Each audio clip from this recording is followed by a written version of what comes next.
दिए पहुँचाई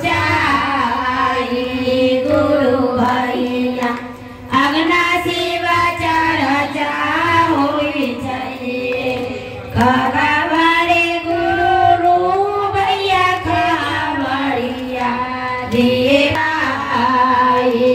गुरु भैया अगना शिवा चर्चा होई चाहिए। एक बार प्रेम से बोले श्री गुरु महाराज हर हर महादेव।